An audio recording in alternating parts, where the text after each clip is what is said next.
Bonsoir à tous, j'espère que vous allez bien et bienvenue dans ce nouvel épisode du Carnet. Alors ce soir, j'aimerais aborder un sujet très peu connu, voire totalement inconnu du grand public, dans deux milieux différents, l'éso et l'ufologie. Donc ésotérisme, ufologie, c'est quoi? C'est toutes les personnes, c'est l'étude, on va dire, grosso modo, des, euh, des phénomènes aéronautiques non identifiés, les ovnis, enfin voilà, tout ça, UFO c'est un terme anglophone, mais voilà, ça reste la même, on va dire, la même thématique. Et on va faire le lien entre ces deux domaines et un troisième domaine, qui va être vraiment le sujet central de la vidéo. Ça va être un peu une vidéo d'introduction à ce sujet, puisque voilà, j'aimerais lancer un nouveau format de vidéo justement lié à ce sujet qui est la cryptographie. Alors la cryptographie, qu'est-ce que c'est?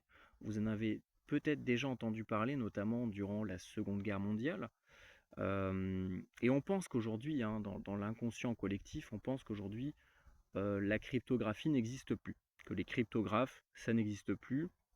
Donc qu'est-ce que la cryptographie? C'est, pour la faire simple, hein, le fait de crypter des informations dans le but de la transmettre à un certain destinataire dans un certain but. Après, à chacun de déterminer le but de sa communication. En gros, l'enjeu, c'est de sécuriser une information. Et c'est, en fait, avec le temps, je me suis rendu compte que le domaine de l'ESO et le domaine de l'ufologie, de la cryptographie, en réalité, par moment, fonctionnent sur la même logique. Si on prend l'ésotérisme. Alors, certains pensent que l'ésotérisme, c'est le fait de pratiquer des trucs occultes, etc. Non, l'ésotérisme, c'est l'inverse de l'exotérisme. L'exotérisme, c'est ce qui est apparent, c'est ce qui est visible, c'est ce qu'on explique, c'est ce qu'on raconte aux gens. Comme un symbole, on va le dire, voilà, par exemple, la croix du Christ, ésotériquement parlant, ça symbolise sa crucifixion, le sacrifice ultime, etc., etc. Ésotériquement parlant, par exemple, on peut dire que la branche verticale, c'est le lien entre le monde terrestre et le monde céleste, et la barre horizontale, ça va être plutôt lié à la matrice universelle, à la mer, qui elle est plate, on va dire à des choses plus tangibles. Et donc l'intersection entre les deux, c'est le lien, voilà, entre tout ça. Donc ça, c'est exotérisme, ésotérisme. Vous voyez, il y a quelque chose qui est visible et quelque chose qui est uniquement destiné à des gens initiés à un certain langage, à une certaine manière de coder de l'information. Et en fait, la cryptographie, eh ben, c'est exactement la même chose. C'est ça qui est étonnant. C'est que la cryptographie, on va, pour vous donner des exemples assez simples, assez parlants, par exemple, durant la Seconde Guerre mondiale, la cryptographie a, a été surtout connue, on va dire, dans le milieu historique, euh, dans le grand public, par exemple la machine Enigma. Donc Enigma, c'était une machine à crypter des communications. Donc en fait, il y avait une sorte de pattern qui permettait, en fait, selon un code défini à l'avance, de chiffrer, de sécuriser un message. Donc ça, c'est, par exemple, César, lui, il avait inventé le code César. Donc le code César, qu'est-ce que c'était? On décalait de plusieurs lettres, donc il y avait plus 1, plus 2, plus 3, etc., moins 1, moins 2, moins 3, etc., au niveau des lettres. Donc on prenait l'alphabet, par exemple, si on faisait un plus 1, A c'était B, B c'était C, C c'était D, etc. Donc il écrivait des lettres en décalant tout, avec un certain décalage. Et donc ça s'appelait le code César, c'est de la cryptographie. Le but c'était quoi? C'était de transmettre une information sensible de manière sécurisée sans qu'on puisse la déchiffrer, la décoder, la décrypter. Même si j'aime pas ce terme qui est un peu utilisé à tout va, parce que généralement on parle de chiffres. Aujourd'hui on dit plus du chiffrement, parce qu'on est sur l'ère numérique, et donc on parle, voilà, on parle pas de cryptage, on parle de chiffrement. Mais pour la cryptographie, vu que c'est le terme employé depuis toujours, donc on va parler de cryptage. Et donc ça, ce sont des moyens de communication généralement liés à l'armée, parce que c'est l'un des secteurs les plus sensibles, et c'est durant les guerres qu'on va justement crypter, aujourd'hui chiffrer avec les modes numériques, etc., nos communications afin que les adversaires soit prennent un temps pas possible à décoder,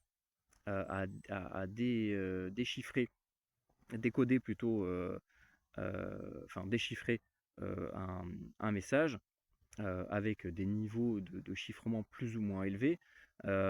Et voilà, c'est soit de leur faire perdre du temps à déchiffrer un message qui, de toute façon, lorsqu'ils le déchiffreront, sera déjà obsolète, puisqu'il sera déjà passé divers événements, ou alors tout simplement pour rendre totalement impossible le déchiffrement. Donc sécuriser, on va dire, à quasiment 100% les communications, même si en réalité, le maillon faible, c'est toujours la même chose, c'est l'être humain. Ça, c'est généralement des méthodes utilisées dans le milieu des communications radio. Voilà, on a tous entendu parler à un moment donné de notre vie les fameux messages destinés à la résistance française durant la Seconde Guerre mondiale, avec je n'aime pas les crêpes Suzette, les carottes sont cuites, etc. Voilà, ça on l'a tous en tête. Et ça, c'est de la cryptographie. C'est-à-dire que il y avait uniquement des gens qui avaient la bonne phrasologie, les bons codes, qui ont pu comprendre ce qui était dit, et comprendre si c'était bien le bon interlocuteur qui nous parlait ou pas, puisqu'il y a aussi des systèmes d'authentification, exactement en fait comme aujourd'hui en informatique, où voyez ça un peu comme le système postal. Lorsqu'on va envoyer un courrier à un destinataire, on va mettre un accusé réception, et donc ça c'est pareil, à un moment donné, il y a eu en France, lorsque l'envoi de courrier était quand même très cher, tout un système cryptographique pour transmettre des messages par les courriers. C'est-à-dire qu'on allait mettre un symbole particulier que seuls nos amis, notre famille allaient comprendre, et on allait envoyer un courrier, parce que je crois qu'à l'époque c'était celui qui recevait le courrier qui devait payer, puisqu'il y avait tout le système de télégraphe, et aussi à l'époque c'était pas en voiture ni en avion qu'on allait les transporter, donc ça coûtait beaucoup plus cher, et donc c'était généralement au destinataire de payer. Et donc pour pas payer justement les frais d'envoi, on va dire les frais de port du courrier, les gens avaient mis en place tout un système de code, de cryptage sur les courriers, où ça voulait dire je suis bien arrivé, j'ai un problème, contacte-moi, etc. Il y avait tout un... Après c'est à chacun de déterminer son code, et donc il faisait des tout petits symboles sur les courriers, et lorsque la personne avait le gars de la poste qui venait chez lui, le postier, la personne voyait l'enveloppe, peut-être la prenait dans les mains, voyait le code, donc elle savait ce qu'on voulait lui transmettre. En réalité, le code n'était pas dans l'enveloppe, mais sur l'enveloppe. Mais il n'y avait que les gens initiés qui le savaient. Et la personne avait juste à refuser le courrier, dire non, je ne paierai pas, puisque le but c'était de ne pas payer les courriers, mais elle recevait quand même le message. Alors c'était très sommaire, hein, c'était très bref comme message. Je suis bien arrivé, j'ai un problème ou autre. On pouvait le complexifier le plus ou moins. Mais l'idée est toujours restée la même. Et donc le mec de la poste, il disait ok, pas de souci, je vais renvoyer le courrier au destinataire, ou peut-être à la destruction si jamais il n'y a même pas de destinataire décrit. Mais le message a été transmis. Donc ça permettait même de transmettre des messages potentiellement de manière totalement anonyme. On ne pouvait même pas savoir qui était l'envoyeur, puisque même aujourd'hui, on peut envoyer tout à fait des courriers sans mettre d'expéditeur, ou alors on peut mettre une adresse bidon. Donc bien sûr, avec le temps, tous ces codes se sont complexifiés. Mais en fait, il n'y a pas vraiment de sujet précis, de personnes précises qui peuvent utiliser ça. Vous voyez, l'exemple des courriers, c'était vraiment utilisé par les civils, de manière tout à fait normalisée, on va dire. Mais il y a surtout les agences de renseignement, d'espionnage, etc., qui, eux, récoltent de l'information, sont peut-être là pour surveiller peut-être des événements qui pourraient se passer, prévoir des choses, Et donc, il faut pouvoir les transmettre de manière sécurisée. Pour vous donner d'autres exemples de cryptographie, et je vais vous donner, je vous parlerai dans d'autres vidéos de trucs que j'ai pu remarquer, parce que c'est un sujet moi qui m'intéresse, la cryptographie, et puis je vois qu'en fait tout est un peu connecté au niveau des domaines. Par exemple, durant la guerre froide, l'agence gouvernementale là, qui est en 3 lettres et qui commence par un C, eh ben eux, pour transmettre des messages, ils utilisaient des lacets de chaussures en fait. Selon la manière dont ils allaient les lacer, eh bien ça voulait dire différentes choses. Suivez-moi, j'ai quelque chose pour vous, un problème, je suis suivi, j'ai un message à vous transmettre. Enfin voilà, il y avait tout un tas de codes, de messages qui étaient transmis par les lacets. Et donc ça, on va le retrouver sous une multitude de formes. Et avec le temps et avec les besoins que les gens ont, des fois ça permet de transmettre des informations à des destinataires, des gens initiés. Tout comme en ésotérisme ou en hermétisme par exemple, sur des bâtiments, dans des livres, dans des textes, on va coder, on va chiffrer certaines informations. Comme par exemple, je crois que c'est la gématrie, c'est ça? Non, je sais plus comment ça s'appelle. Le système hébraïque où ils ont des correspondances entre les symboles, enfin leurs lettres, leur alphabet, et le sens de chaque lettre. C'est un sens bien précis. Il y a également des correspondances avec les chiffres. Et apparemment, par exemple, l'Ancien Testament est totalement, on va dire, chiffré, codé par ces langages-là, qui apparemment permettraient de transmettre à travers les âges, en copiant fidèlement les textes à l'identique, transmettre des enseignements ésotériques, magiques, etc. Et de manière générale, dans le monde de la cryptographie, parce que c'est un peu un univers, un monde, un peu comme dans les jeux vidéo ou même le monde de la radio, voilà, tout ce qui va être radio amateur, transmission radio. Moi, c'est un peu ma passion, donc c'est aussi pour ça que je me suis tourné vers la cryptographie, parce que je me suis rendu compte que c'était carrément, même historiquement au niveau de l'histoire de la radio, ça a toujours fait partie, ça fait partie de l'essence même de la radio. D'une certaine manière, c'est de coder des messages sous forme, ça peut être diverses manières, du morse, avec des codes bien précis qui veulent dire des choses bien précises. Pareil, le morse, si on prend le morse, il y a différents morses. Il y a le morse, on va dire, international, le basique, mais chaque armée, chaque service même peut créer son propre code morse, qui est totalement différent du code morse universel. Donc ça leur permet de facto d'avoir un système relativement sécurisé et de transmettre des informations avec leur code à eux, leur manière de coder différentes lettres, différents chiffres, différents symboles qui ne correspondent pas à ceux d'origine. Donc si on n'a pas le code, si on n'a pas la translation, la conversion du code vers les lettres et les chiffres qui leur correspondent, on aura vraiment beaucoup de mal à le décoder. Moi je suis désolé, il va faire nuit comme d'habitude, vous me connaissez. Par exemple, il y a un peu plus d'un an, là, je sais qu'il y a un youtubeur qui a fait beaucoup de bruit dans le monde de la radio, notamment des écouteurs HF, on va dire des ondes courtes, des fréquences basses. C'est Field Up, je sais plus, où il a fait des vidéos sur les stations de nombre. Alors ça c'est pareil, en cryptographie c'est très connu. Les stations de nombre, il y a un mystère qui plane autour de ça, à quoi ça sert, qui sont les services derrière, etc. etc. C'est un peu le même principe, on va coder des messages. Donc lui il a surtout parlé de la station UVB 76, enfin c'est UZB je crois, UZB 76, qui est une station russe et qui transmet des messages codés.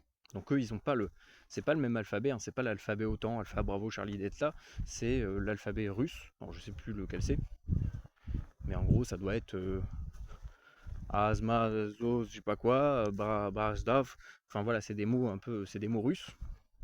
Je le connais pas du tout, je suis désolé. Donc je dis de la merde. Mais voilà, eux, ils ont un autre alphabet international qui leur permet de transmettre des informations à destination de peut-être d'agents sur le terrain, peut-être d'autres unités pour des déplacements, peut-être tout un tas de choses. Et ça, il faut bien comprendre que tous ces systèmes, qui paraissent totalement archaïques aujourd'hui, hein, mais sont pas du tout archaïques. C'est vraiment encore utilisé partout, hein. Tous les services, tous les pays l'utilisent, sous différentes formes, mais ça existe. Donc voilà, vous voyez qu'en fait, la cryptographie, là je fais une petite parenthèse parce que ça c'est un peu mon domaine de prédilection, j'adore les communications radio, donc ça c'est pareil, je me suis rendu compte grâce à la chaîne Numérea, et je salue Anton Parks, je crois que c'est ça, hein, l'écrivaine chercheuse qui justement s'intéresse beaucoup à la cryptographie. C'est elle qui m'a vraiment motivé à me mettre vraiment là-dedans. Parce que je connaissais un peu enfin voilà, en fait j'ai toujours côtoyé, en fait c'est ça, c'est que j'ai toujours côtoyé la cryptographie sans vraiment m'en rendre compte, parce que j'ai toujours été intéressé un peu par les domaines un peu communication radio, un peu militaire, etc. Et en fait ça va de soi, en fait c'est tout le temps connecté ensemble. Le milieu d'ufologie, mine de rien, on touche quand même à de l'aéronautique, à du développement, à de technologies très avancées, voire autre chose. Donc voilà, ça c'est pareil. On voit qu'il y a toujours ce lien. Et ce que je voulais vous dire dans cette vidéo, c'est qu'il faut bien garder en tête que la cryptographie, elle est omniprésente, hein. Elle est omniprésente dans ces milieux-là. Et qu'il y a, voilà, je vous disais tout à l'heure, une sorte de culture, c'est un monde à part entière. Voilà, avant de parler du morse, je vous avais dit ça. Pourquoi je vous dis ça? Parce qu'il y a vraiment une sorte de langage universel, des sortes de termes universels qui sont propres à ce domaine-là, mais que tous les gens du milieu de la cryptographie vont comprendre et plus ou moins parler la même langue. À quoi ça sert? Ça, c'est une question que je me suis beaucoup posée. À quoi ça sert de transmettre de l'information? Ça peut être juste pour parler des destinataires, mais ça peut être aussi, faut bien comprendre qu'aujourd'hui, et enfin depuis très longtemps, la cryptographie, c'est autant utilisé par les États, l'armée, que par des civils, des gens, monsieur, madame, tout le monde, qui sont un peu initiés à la cryptographie et qui se servent de cet outil formidable et très complexe et à la fois très simple pour peut-être alerter, pour transmettre des informations à qui voudra bien l'entendre ou plutôt le comprendre. Et Anton Parks, ce qu'elle avait soulevé, je crois que c'est ça, hein, excusez-moi si je me trompe, d'ailleurs je la salue, je sais pas si un jour elle verra cette vidéo. Si c'est le cas, n'hésite pas à me contacter, je pense qu'on aura plein de choses à se raconter, parce que je vois que tu parles souvent des ondes radio, et je pense qu'on pourra avoir des bonnes discussions là-dessus, parce que c'est un milieu très très peu connu en réalité, hein, très mystérieux pour les gens, alors qu'en réalité, je vais pas dire que c'est simple, hein, mais une fois qu'on a bien compris le truc, ça va tout seul. Et donc, il y a des gens qui se servent de ces outils-là pour transmettre et pour alerter sur des choses qui se passent. Et ce qu'Anton Parks avait soulevé, c'est que bien souvent, c'était dans des livres, des documents, des choses que certains ufologues transmettaient au public dans le milieu ufologique, qui en réalité ne parlaient pas du tout de ça. Parlaient de développement d'autres technologies qui n'ont rien à voir avec l'aéronautique ou autre, mais c'était fait de manière un peu détournée.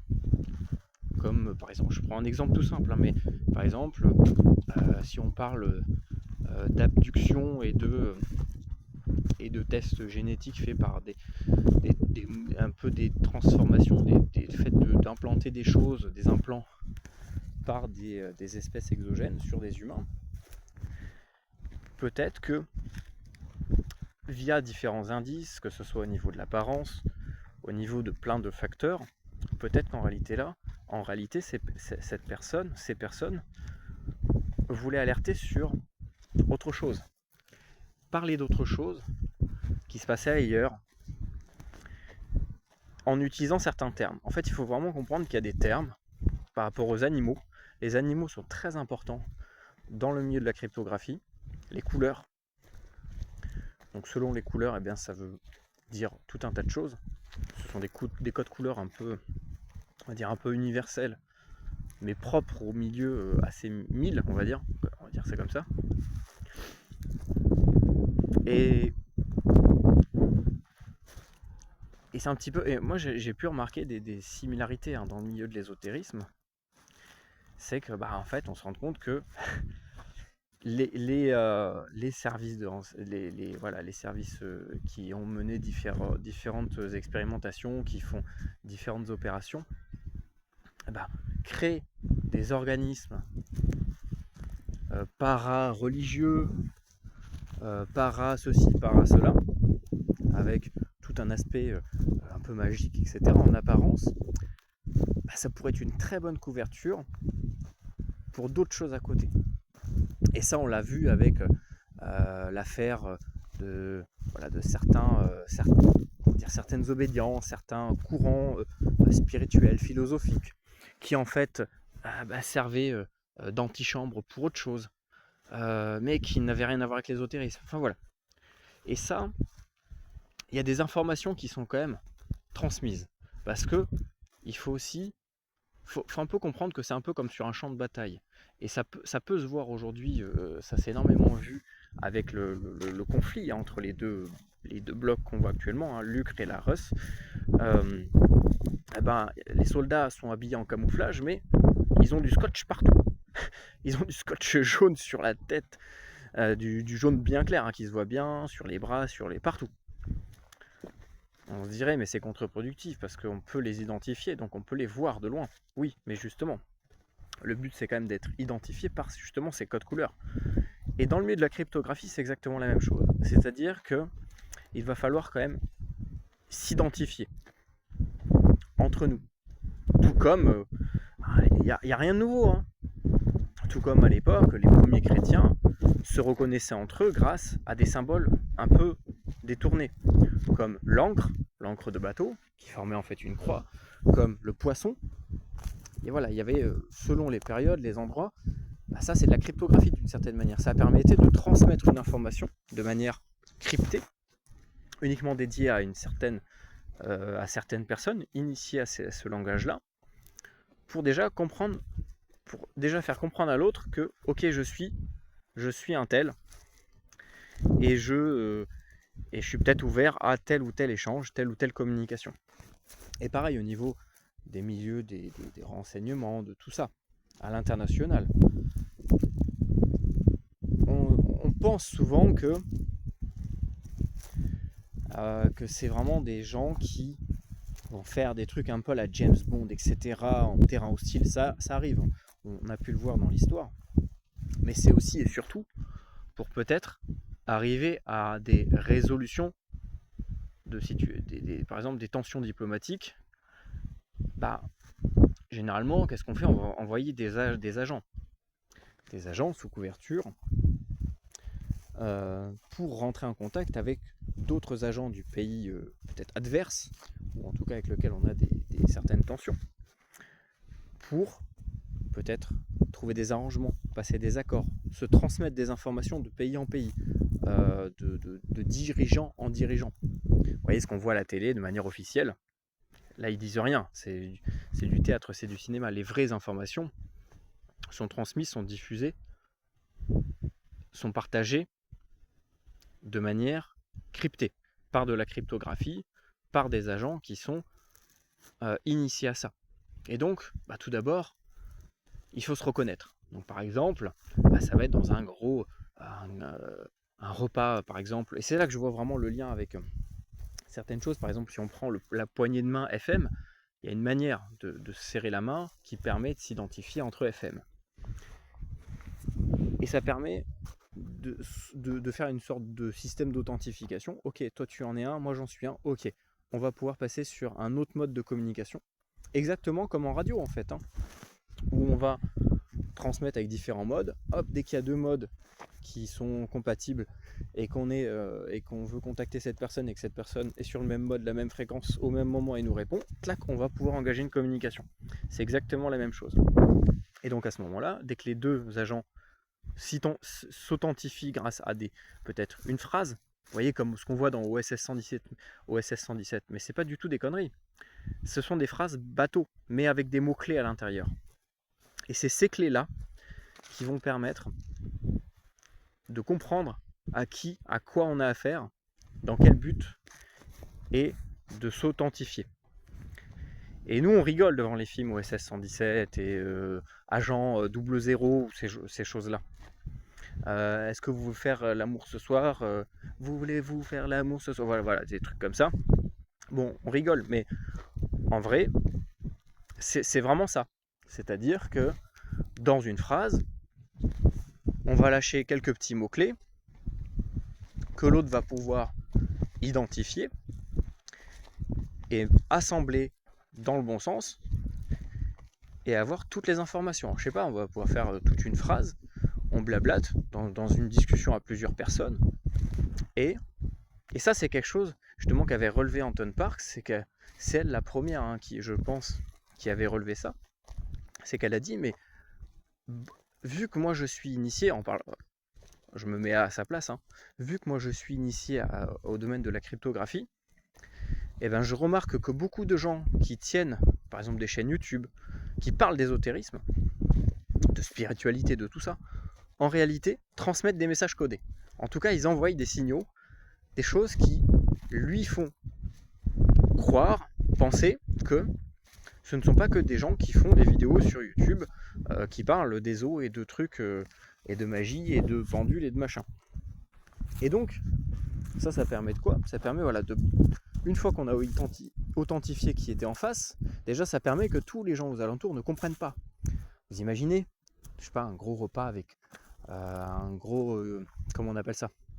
Vous savez, un peu comme dans les films où il y a des tables un peu partout, des soirées organisées avec des gens un peu haut placés. Parce que c'est souvent ça en réalité. C'est que dans ce marasme de gens de la haute, etc., de la politique et autres, eh ben, il y a des agents sous couverture qui vont devoir essayer de trouver leurs interlocuteurs. Et donc, et on fait les présentations. Peut-être que visuellement, déjà, on va pouvoir identifier peut-être un truc particulier, à une couleur, un symbole, un truc qui va dire, ok, c'est peut-être lui. On va tester, on va tester le système d'authentification. Clac, on va balancer une phrase, on va faire un truc particulier, une gestuelle, je sais pas, n'importe quoi. Il faut être imaginatif. Si la personne répond avec le bon code, enfin la bonne réponse qui correspond, on va dire, un peu au monde de la cryptographie, puisque il y a quand même une phrasologie, on va dire, générale, un peu comme en radio où on a tout le temps les mêmes phrases partout dans le monde pour tout le monde parle le même langage. Et bien là c'est pareil. Hop, une fois qu'on est authentifié la personne qui est en face, en fait les autres ne comprennent pas ce qui se passe. C'est qu'il y aura juste les 2 interlocuteurs ou les 3 ou les 4 qui seront initiés qui comprendront ce qui se passe. Les autres entendront juste des discussions random. Donc ils prêteront pas attention à ça et ils comprendront pas ce qui est dit. Et ça, c'est un truc que j'ai pu observer moi déjà plusieurs fois. Je vous dirai pas comment, je vous dirai pas où ni pourquoi, mais c'est des choses que j'ai déjà pu voir et ça se fait beaucoup. Et beaucoup plus souvent qu'on ne le pense. C'est impressionnant. Et donc ça permet, une fois qu'on a fait cette authentification, peut-être d'arriver à continuer d'échanger nos informations, nos demandes, nos solutions. Voilà, par exemple, je prenais l'exemple du problème diplomatique. Et ces agents-là, qui représentent chacun leur pays, leur service, vont peut-être arriver à un arrangement, mais toujours de manière codée, toujours de manière cryptée, avec leur phrasé, leur manière de travailler. Et à un moment donné, voilà, ils ont transmis leurs infos, ils ont récolté de l'information, toujours de manière codée, et ensuite il va falloir la transmettre à, je sais pas moi, une ambassade ou à un endroit quelconque, une station clandestine, quelqu'un qui est, enfin un opérateur clandestin qui est je sais pas trop où. Et donc là, il y a tout un tas de méthodes de transmission.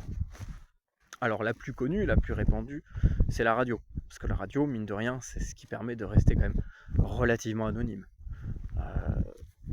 Même si en réalité on peut quand même localiser une station, mais une station clandestine qui transmet sur un court laps de temps de manière furtive, c'est-à-dire en étant vu de personne, sur des fréquences un peu convenues, ça c'est pareil.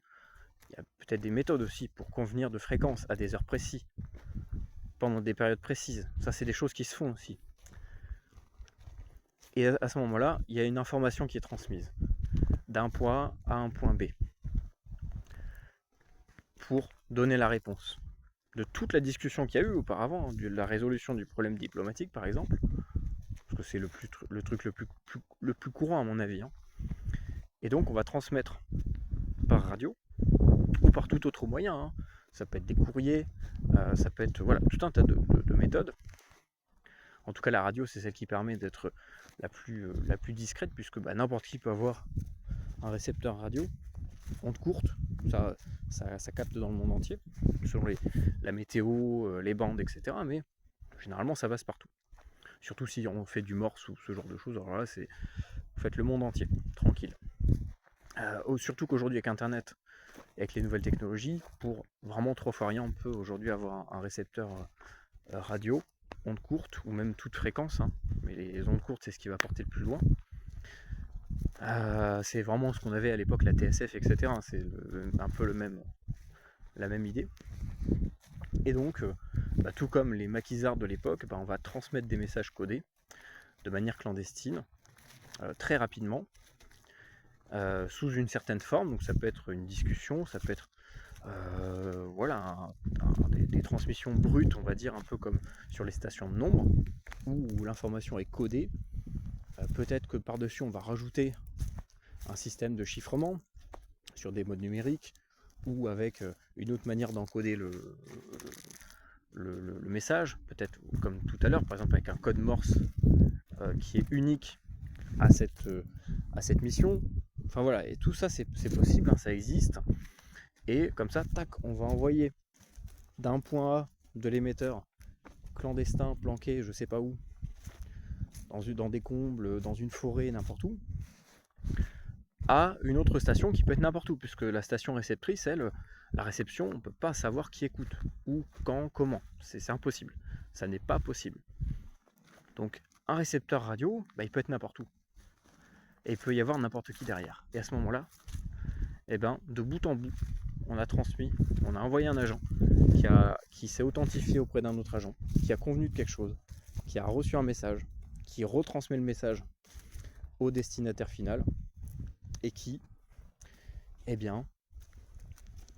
envoie le message au destinataire final qui, lui, par contre, va pouvoir savoir de quoi on parle et décoder le message. Et pourquoi je vous parle de ça? Pourquoi je vous parle du milieu de l'ufologie? Parce que Anton Parks, je crois que c'est encore hier soir, je me souviens, j'étais dans le bain, parce que oui, en ce moment je me prends des bains, j'avoue. Je me suis mis devant Nurea, et elle reparlait de ça. Alors, je ne sais plus comment il s'appelait, mais elle reparlait justement de celui qui a développé, cherché sur Nurea TV, le rayon de la mort, je crois que c'est ça. Dans cette vidéo, justement, elle dit qu'en fait, elle a remarqué un truc, un pattern, c'est que tous les chercheurs qui ont transmis, ont alerté les gens, la population, ceux qui voulaient bien l'entendre et le comprendre, les comprendre sur certains risques, certaines dérives, certaines choses qui se passaient et qui n'étaient pas normales, qui ont travaillé sur des engins, sur des technologies avancées, on va dire, avancées voire exogènes, tous ces gens-là ont travaillé dans les communications, dans les trans, en tant que militaires. Et là, j'ai fait la connexion, je me dis mais oui, en fait, c'est bon, tout est lié. Tout est lié. Et généralement, des fois, il y a des gens qui parlent de trucs. Ils parlent pas de ça, en fait. Et prêtez bien attention. Ça, un jour, c'est justement quelqu'un qui avait ce métier-là. Il m'a dit quelque chose de très pertinent et qui m'est toujours resté en tête. Il m'a dit, si tu comprends pas la discussion, c'est que t'as rien à comprendre. Voilà, si tu le comprends pas, c'est que t'as rien à comprendre en fait. Et c'est tout à fait ça. Voilà, dès qu'il y a une discussion que vous ne comprenez pas, parce qu'elle vous semble bizarroïde, moi souvent c'est à l'instant, je le sens, je me dis, là il y a un truc qui est pas logique. C'est qu'il n'y a rien à comprendre. C'est que ça vous est pas destiné. Voilà, tout simplement. Et vous comprendrez pas certainement jamais ce qui a été dit, parce que si vous n'avez pas tout le contexte, vous n'allez pas le savoir. Mais voilà, donc je voulais vous faire 35 minutes déjà, j'espère que ça vous a plu. Je voulais vous faire une petite intro sur la cryptographie, parce qu'on va s'y pencher. Il faut savoir qu'à l'époque, c'était beaucoup plus... Aujourd'hui, c'est beaucoup un truc... Oh, waouh, j'ai une belle image. Aujourd'hui, c'est beaucoup plus... c'est un peu oublié, quoi. À l'époque, il faut savoir que, ça, moi, tout ce que je vous dis, il n'y a rien de top secret, hein. C'est connu depuis des années et des années. Ça fait depuis des années, je sais pas combien, qu'on utilise ces technologies. Et aujourd'hui, voilà, c'est dans le milieu historique, beaucoup moins dans le public, mais dans le milieu historique, c'est des choses connues. Qu'est-ce que je voulais dire? Du coup, il faut savoir qu'il y a encore 30, 40, ouais, je pense que c'est dans les années 60, 70, c'était des choses beaucoup plus répandues. Enfin, c'était une sorte de hobby, hein. Alors, bon, c'était des gens un peu bizarres qui avaient ces hobbies-là, hein, mais je dis pas que je suis pas bizarre. Mais à l'époque, il y avait même des magazines qui s'appelaient, je crois, Cryptographie ou Cryptographe, je sais plus. Il faudrait que j'arrive à mettre la main. Si vous savez où est-ce que je peux trouver ce genre de magazine, moi ça m'intéresse. En tout cas, voilà, à l'époque, c'était quelque chose qui était beaucoup plus répandu. Vous avez des cours de cryptographie sur Internet, sur YouTube, c'est tout à fait public. Vous pouvez vous initier à la cryptographie. Bon, ils vont vous apprendre les choses dans les grandes lignes, sur des logiques, les logiques de fonctionnement.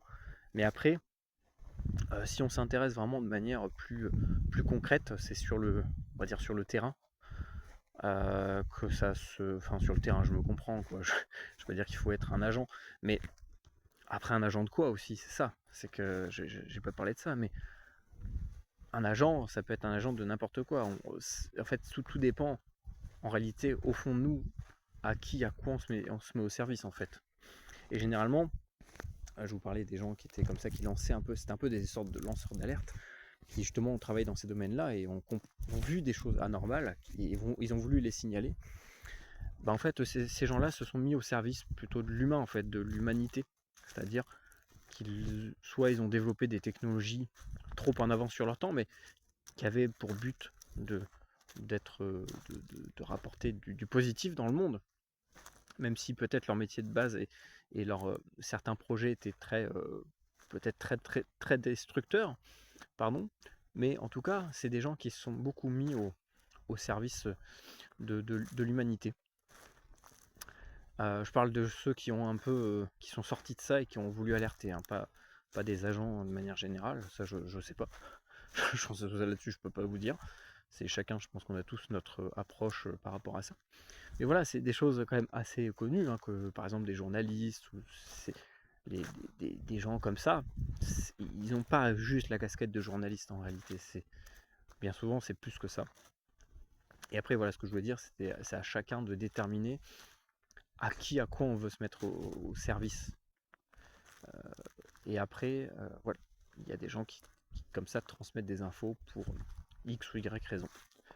Voilà, donc je ferai d'autres vidéos sur la cryptographie si ça vous intéresse. N'hésitez surtout pas à me lancer des idées. Ça, c'est un domaine dont personne ne parle à part. Moi, j'en ai vu qu'une seule, hein, c'était Anton Parks. Je suis désolé, mais il y a qu'elle. Je comprends pas pourquoi personne n'en parle. Alors peut-être que les gens ont peur de parler de ça, ou je sais pas.